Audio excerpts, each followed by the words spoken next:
Let's ask Classic Physique Pro Steven Pinto about ketogenic diet for bodybuilders. He's on the keto diet right now, which is shocking because look how full and pumped he looks. Some people respond much better to low carbohydrates than high carbohydrates, and he's one of those people.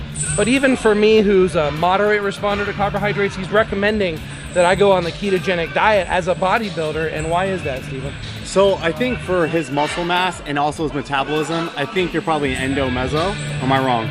Or an ecto-meso? I'm actually more of an ectomorph, so I have totally restructured my body.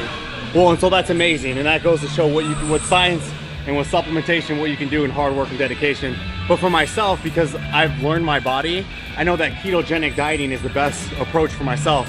And so what I was telling Tony is right now, I've seen and we've competed against each other on the stage in Classic Physique 3 years ago. Yeah. And the one thing I noticed that he's always had great shape. He's never been this full, in my opinion, or this shape. So this big and this lean. Would you agree with that? Right. Yeah. And so what I recommend for him is, because we're 3-4 weeks out from a show, he doesn't even know it, but I just put him in one of the Gov Cup. So look out, Spectrum Fitness.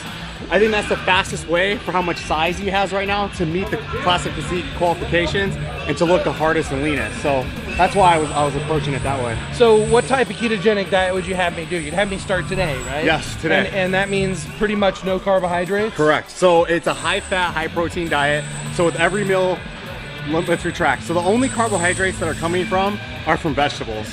So no fructose, no dairy, no nothing. Just protein, fat, and that's it. And grams from vegetables, yeah. So I'm gonna increase my fat intake. My protein intake will stay probably the same. Yeah. So what do you recommend I use as my fat sources that are convenient for me? So I know you have a sweet tooth, Tony. So I do all natural almond butters, peanut butters. I use Legendary Foods because they have like this sweet tasting almond butter. Like they have an apple pie and a blueberry crisp and all that. But it's what you like. So I use cashew, macadamia oil, all natural peanut butter, all natural almond butter. Most people put these nut butters on top of things like toast. What are you putting it on, or what do you? I put it on. So my protein sources are coming from cod, salmon, and chicken breast. So I put those butters on my cod, chicken breast. Yes, and so what it does is it masks the flavor for me, so I actually enjoy the diet. Do you count calories? So I don't count calories necessarily, but I do weigh my food because I'm a food lover and I will overeat every single time unless I weigh my food out.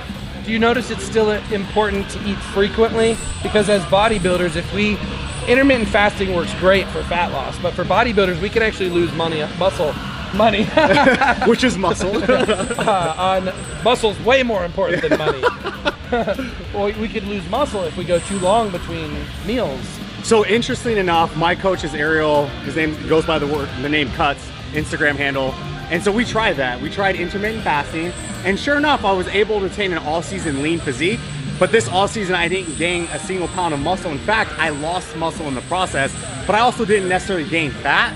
So it's not really optimal for bodybuilding, to your point. So I would say there's also internal benefits for intermittent fasting, but again, for the pure like mass gaining, muscle gaining, in my opinion, humble opinion, intermittent fasting isn't the most optimal.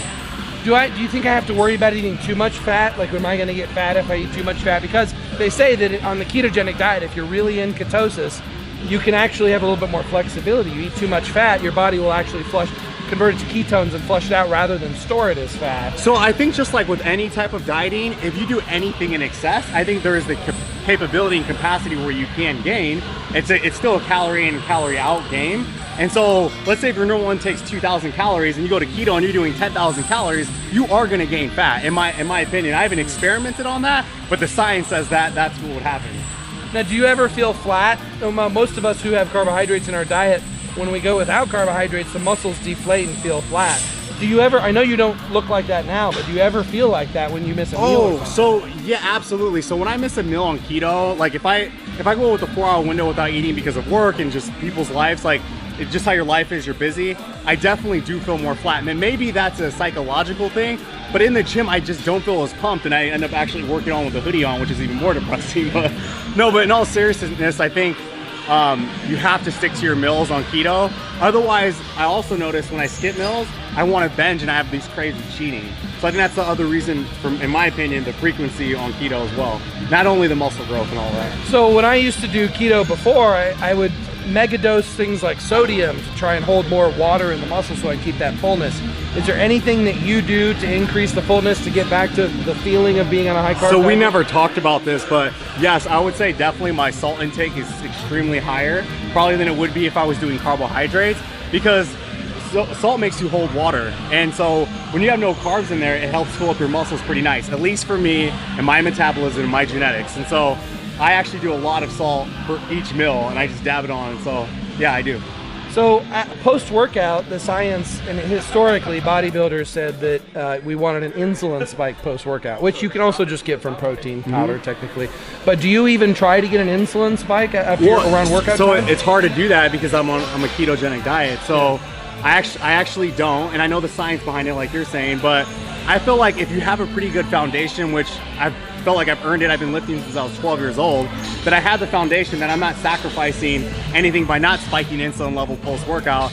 My goal is to keep my muscle mass while burning fat. And so that's the idea of me being ketosis. So to your point, if you're trying to build muscle on keto, I don't know, that's an argument. I don't build muscle on keto.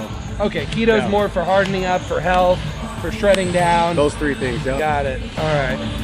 Okay, cool. Let's thank you for your advice. I'm gonna try keto again for maybe we'll see how I look for a competition. So prep, I challenged him until at least Wednesday, Tuesday to give it keto. I mean, depending on the body type, it takes 10 to 14 days to go in full ketosis.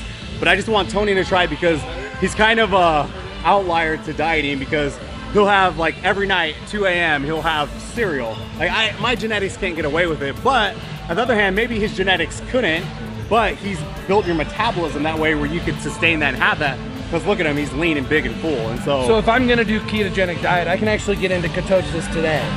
The way I do it is I'll take some insulin. I'm not recommending other people do this, but I'll take some insulin, some metformin, and some Slim pills. Metformin, okay. Yeah, if I hit those three things very carefully, because especially in combination with each other, it's going to drop my blood sugar so low. But my goal is to drop my blood sugar low enough to where my body has to use fat for fuel. I'm starving my body of carbohydrates basically, and then I bridge the gap so I don't feel like crap while my body's transitioning by taking ketone salts, which go straight to my brain and act like rocket fuel. So I feel like I'm in ketosis even before I get into ketosis, which makes it easier to get into ketosis without cheating. Wow. So that's what I'll do today. So I'll get in ketosis by tonight. Wow. Yeah. So I challenge you to, I want to see the results on that. All right. I use these ketone P strips. And so I want to know where you're at as far as the ketone level. That would be very interesting to see. I don't deny it. It's just, that's even more accurate. The margin of error is better on that. So, I'm impressed. I want to see the results. All right, so we'll do it. We'll do a little docu-series on it maybe. Okay. All right. Thanks guys for watching. Be swell, friends.